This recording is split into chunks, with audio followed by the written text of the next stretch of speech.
मध्य रेल्वेच्या कल्याण कसारा मार्गावरील तांत्रिक अडचणींमुळे उपनगरीय लोकलच्या वेळापत्रकाचे 3:13 वाजले आहेत। तसंच सेवा विस्कळीत होण्याचे प्रकार वारंवार घडत असल्यानं मुंबईत प्रवास करणारे चाकरमानी हैराण झालेत। कल्याण कसारा मार्गावर रेल्वेच्या फेऱ्या वाढवल्या नसल्यानं शेकडो प्रवाशांना दरवाजाला लटकून प्रवास करावा लागतोय। वाढत्या गर्दीमुळे या मार्गावर गाडीतून पडून झालेल्या अपघातात अनेकांचे जीव गेलेत। गेल्या 10 वर्षात प्रवासी संख्या वाढत असताना एकही लोकल वाढली नाही। प्रवाशांच्या मागण्या पाहत्या एक्सप्रेस मालगाडीच्या इंजिनात बिघाड होणं, रेल्वे रूळ तुटणं, सिग्नलमध्ये बिघाड अशा तांत्रिक अडचणी वारंवार येत असल्यानं रेल्वेनं वेळेवर प्रवास करणं जिकरीचं झालं आहे। त्यामुळे मेल एक्सप्रेस करिता स्वतंत्र मार्ग असावा अशी मागणी होत आहे। कसारा स्थानकातून सकाळी 9च्या दरम्यान मुंबई लोकल वाढवण्याची गरज आहे।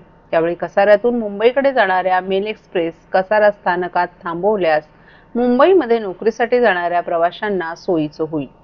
रेल्वे प्रशासनानं कसारा लोकल वाढवणं गरजेचं आहे। तसंच एक्सप्रेससाठीच्या 3ऱ्या मार्गाचं काम लवकरात लवकर पूर्ण केल्यास उपनगरीय लोकल सेवेला अडथळा येणार नाही।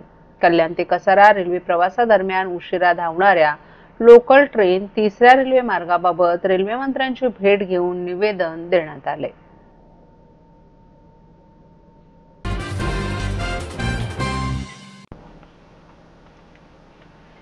आनंद दिघे यांना शिवसेना नेत्यांनी अर्पण केलेली शाल, पुष्पहार मिंदे गटाच्या गुंडांनी आणि काही महिलांनी ओरबाडून खेचून रस्त्यावर फेकून दिली आणि पायदळी तुडवली। या घटनेचा व्हिडिओ व्हायरल होताच ठाणेकरांमध्ये संतापाची लाट उसळलीये।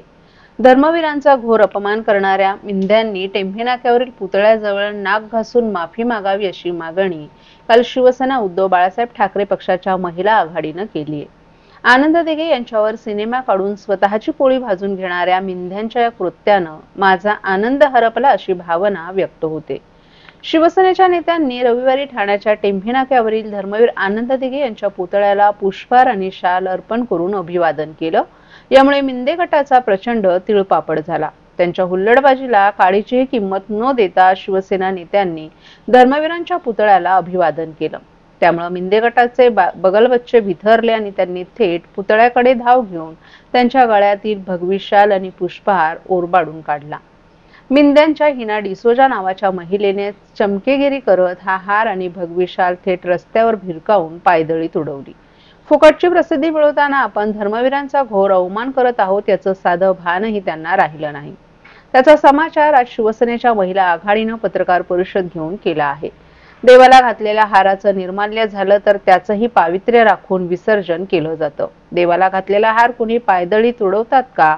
तर पवित्र अपवित्राची व्याख्या यांना माहीत आहे का? धर्मवीर आनंद दिघे हे तमाम ठाणेकरांचं दैवत आहे।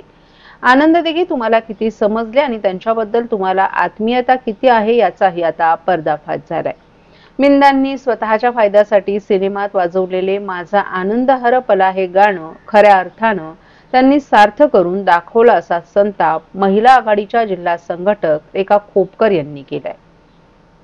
पक्षाच्या वतीने कार्यकर्त्यांचा आणि नेत्यांचा एक परिसंवाद होता, शिवसंवाद मेळावा आयोजित केला होता आणि त्यासाठी आमचे नेते मंडळी संजय राऊत, भास्कर जाधव, अनिल देसाई, इतर जे संपूर्ण सुनील प्रभू वगैरे हे सगळी जी मुंबईवरून आमची नेते मंडळी ठाण्यामध्ये आली होती।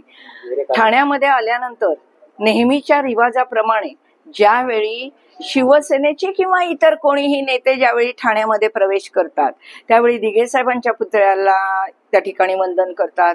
आपल्या बाबासाहेब आंबेडकरांचा पुतळा आहे त्या ठिकाणी वंदन करतात आणि नंतर त्यांच्या इच्छितस्थळी जातात। त्याप्रमाणे आमची नेते मंडळी ज्यावेळी ठाण्यामध्ये त्यांनी प्रवेश केला त्यावेळी त्यांनी दिघे साहेबांचा जो पुतळा आपल्या टेंबी नाक्याला आहे त्या पुतळ्याला त्या ठिकाणी त्यांनी वंदन करण्यासाठी त्या ठिकाणी ते गेले। त्यांनी शाल हार अर्पण केला पुतळ्याला। पण हे केल्यानंतर त्या ठिकाणी आमचा जो हा मेळाव्यासाठी जी उपस्थिती होती, शिवसैनिकांची उपस्थिती पाहून या लोकांच्या पोटामध्ये दुखायला लागलं आणि काहीतरी आपण या ठिकाणी काहीतरी गोंधळ करावा या हेतूने ते जमा झालेले होते टेंबी नाक्याला। महाराष्ट्रातील भगिनींना आधार देणारी राज्य शासनाची मुख्यमंत्री माझी लाडकी बहीण योजना या योजनेअंतर्गत अल्प उत्पन्न गटातील 21 ते 65 वयोगटाच्या भगिनींना मिळणार दरमहा 1500 रुपयांची मदत। अर्ज करण्यासाठी 31 ऑगस्ट 2024 पर्यंत मुदतवाढ। कुटुंबाचं वार्षिक उत्पन्न 2.5 लाख रुपयांपेक्षा कमी असलेल्या महिला पात्र। कुटुंबाकडे पिवळं किंवा केशरी रेशन कार्ड असल्यास उत्पन्नाचा दाखला आवश्यक नाही। पांढरं रेशन कार्ड असेल किंवा रेशन कार्ड नसेल तर कुटुंबाचं वार्षिक उत्पन्न 2.5 लाखांपेक्षा कमी असल्याचा दाखला आवश्यक। योजनेसाठीचा ऑनलाईन अर्ज नारी शक्ती दूत ॲप वरून किंवा पोर्टलवर भरता येईल। ज्या भगिनींना ऑनलाईन अर्ज भरता येत नसेल त्यांच्यासाठी अंगणवाडी, ग्रामपंचायत, वॉर्ड ऑफिस, सेतू सुविधा केंद्रामध्ये किंवा आशाताई बचत गटाच्या CRP यांची मदत उपलब्ध। आता आपल्याला अभिमानाने म्हणता येईल, सुखी आणि सुरक्षित आहे माझी लाडकी बहीण।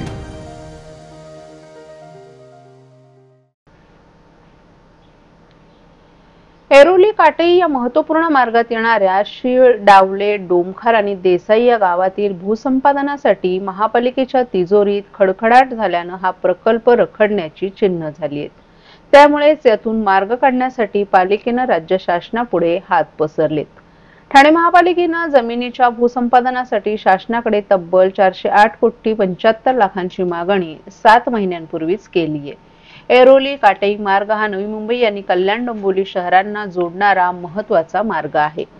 MSRDCच्या माध्यमातून या 12 किलोमीटर मार्गाची उभारणी केली जाते। हा मार्ग ठाणे महापालिकेच्या हद्दीतील शीळ, डावळे, डोमखार आणि देसाई गावातून जाणार आहे। या जागेचं भूसंपादन करण्याची जबाबदारी ठाणे महापालिकेची आहे। या नियोजित 45 ते 65 मीटर मार्गापैकी 30 मीटर रस्त्याच्या भूसंपादनाचा प्रस्ताव महापालिकेनं ठाणे जिल्हाधिकारी कार्यालयाकडे पाठवून कामासाठी निधी देण्याची मागणी राज्य शासनाकडे 7 महिन्यांपूर्वी केली होती। ऐरोली काटई या मार्गाच्या भूसंपादनासाठी पालिका प्रशासनाने एक प्रस्ताव तयार करून पैशांची मागणी केली आहे।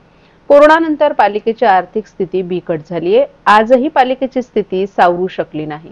प्रकल्प शासनाचा आहे, त्यात एवढ्या मोठ्या प्रमाणात भूसंपादन करायचं आहे ते महापालिकेला शक्य नाही आणि तेवढा निधीही पालिकेकडे नसल्यामुळे शासनाकडे निधीची मागणी करण्यात आली आहे।